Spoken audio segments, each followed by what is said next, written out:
There were several promising-looking letters in the pile laid on Mrs. James Cain's virgin breakfast plate on Monday morning, but having sorted all the envelopes with the air of one expectant of discovering treasure trove, she extracted 2 addressed to her in hands indicative either of illiteracy or of extreme youth.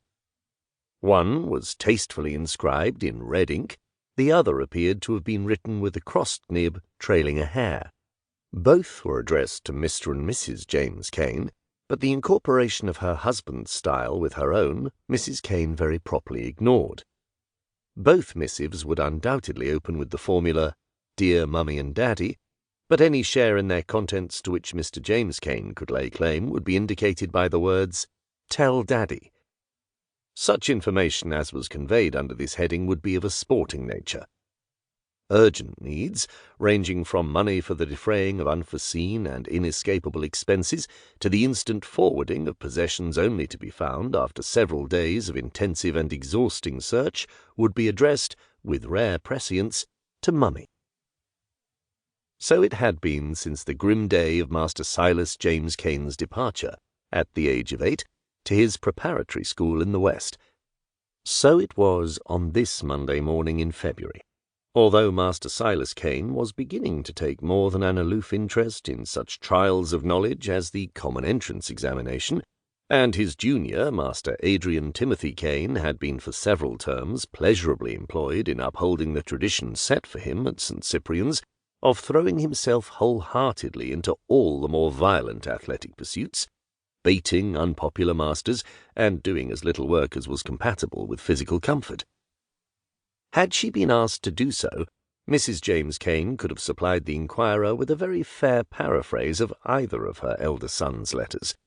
But this circumstance in no way detracted from the avidity with which she searched through Monday's post, or the satisfaction with which she perused the 2 documents that made Monday a red-letter day.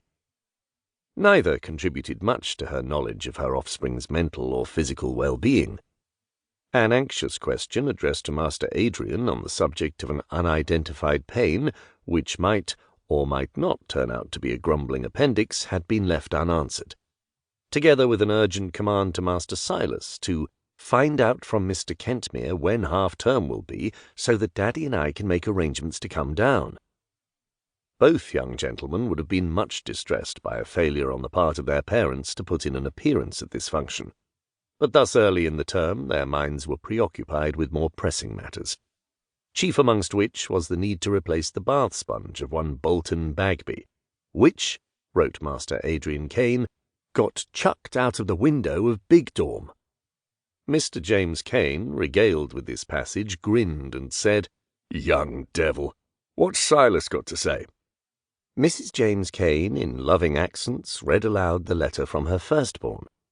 It opened with a pious hope that his parents were enjoying good health, adjured her to tell Daddy that we had a match against St. Stephen's, we won 15-0, they were punk, requested the instant dispatch of an envelope containing such examples of the stamp engraver's art as were known to him as "my swaps," and informed his mother that, owing to the thievish habits of some person or persons unknown, a new pair of fives gloves was urgently required.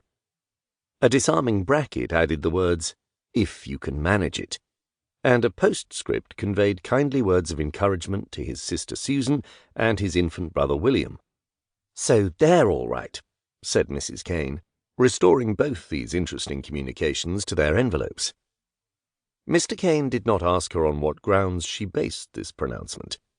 Since his post had contained a demand from the Commissioners of Inland Revenue, which anyone less well acquainted with this body of persons might have supposed to have been an infelicitous essay in broad humour, his son's request for new fives gloves fell on hostile ears.